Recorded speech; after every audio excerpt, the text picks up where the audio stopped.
Welcome to Coming Home to Yourself, the podcast for high-achieving women ready to lead from within.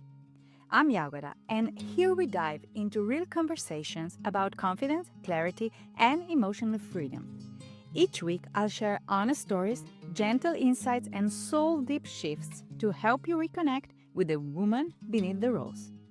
This is your space to slow down, breathe, and exhale, to stop performing strength and start living your truth.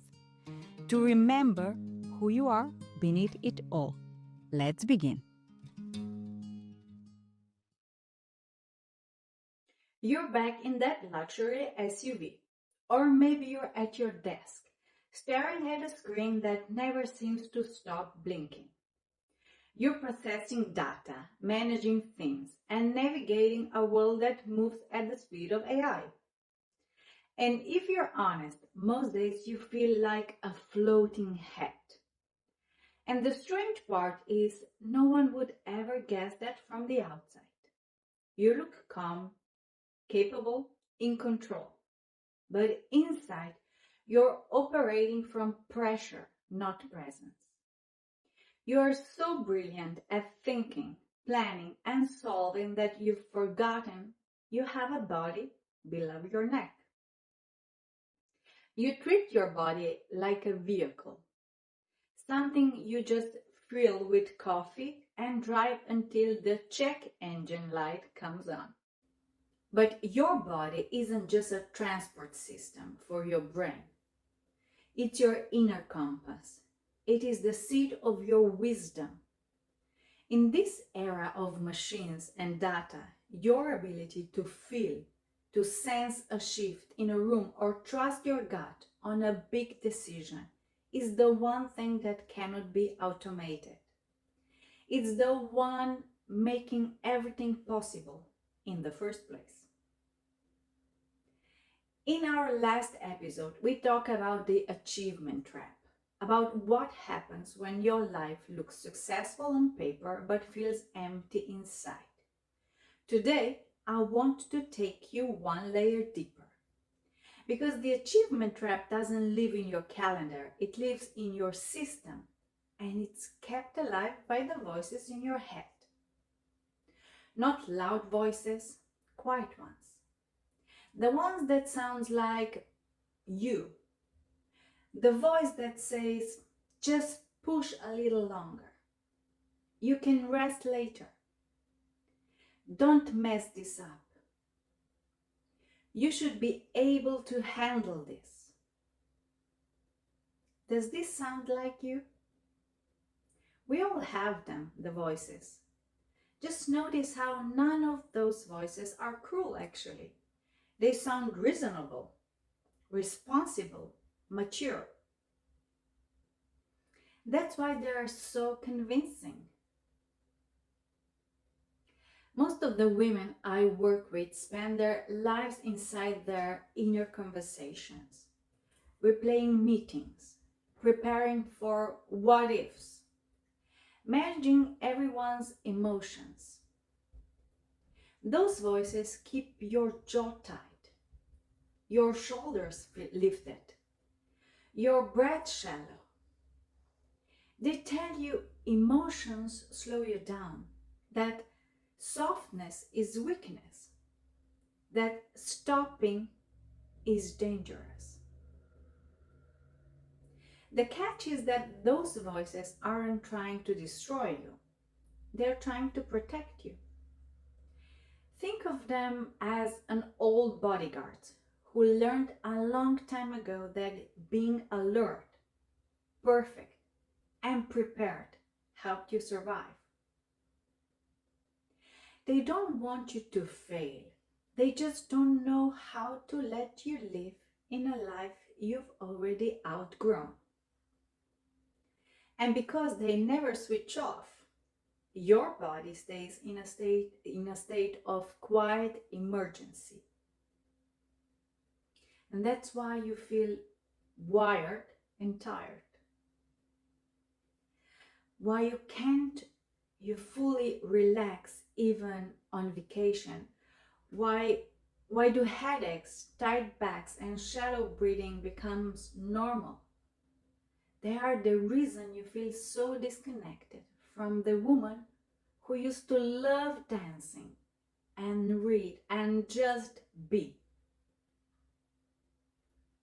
I know this deeply. For years, my body was trying to talk to me. Chronic back pain, tight shoulders, that constant feeling of carrying something heavy. I tried everything. Physio, massage, exercises. Nothing really changed because I was treating the body, not the pressure, not the worry, not the years of living in my head. My back wasn't failing, it was communicating. For years I had ignored its whisper, so it finally had to shout. The pain wasn't the problem, it was the last language my body had left. It was saying, you're holding too much, you're never resting, you're living in thoughts instead of in life. So, how do we quiet the noise? By listening.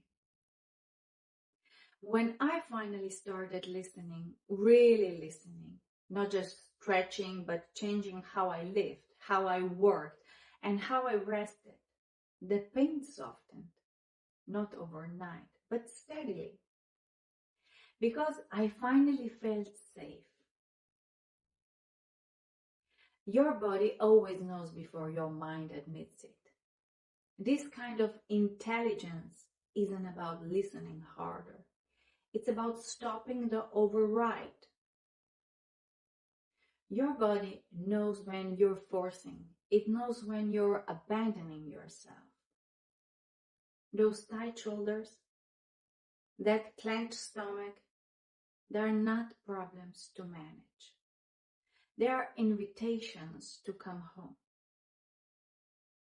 Most people believe they need to fix their stress by changing their schedule. But your peace isn't hidden in your calendar. It's an innate quality inside of you right now. It's just buried under the mental noise. And when you step into curiosity and calm action, you realize you don't need a new life. You just need to change your relationship with your own mind. When your mind is busy telling stories about everything that could go wrong, your body believes it's in danger. But when your thinking settles, your body remembers safety. And this isn't something you have to achieve. It's something you have to allow. But I know you're thinking, Jagoda, that sounds great, but I've tried to meditate. I can't sit still for 20 minutes. My mind just races faster. Well, a racing mind doesn't mean you're doing it wrong. It means you've been carrying a lot. And your body remembers what your mind tries to forget. All those moments where you had to perform being okay when you weren't. That stress is stored in your muscles. Right now, wherever you are, unless you're driving, just notice your breath, your shoulders, your jaw.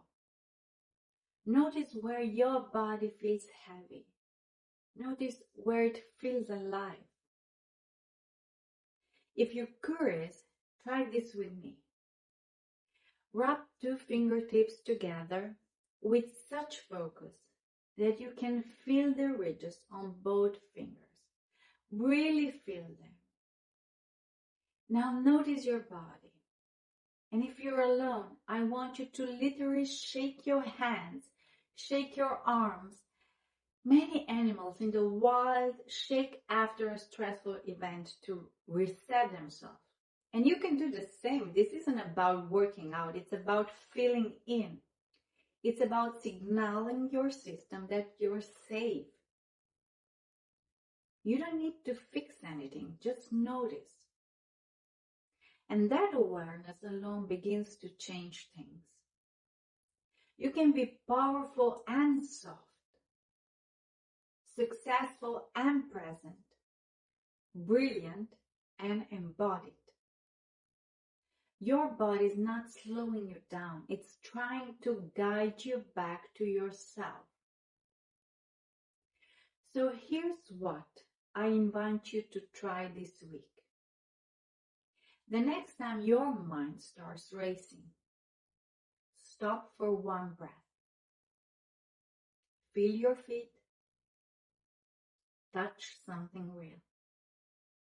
Let your senses remind you where you are. 10 seconds. That's enough. Not to calm down, just to remember yourself. To remember how to live from your whole self again.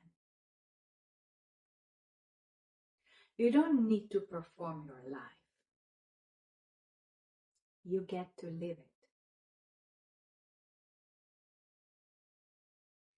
So think, what would change if you trusted your body as much as you trust your mind?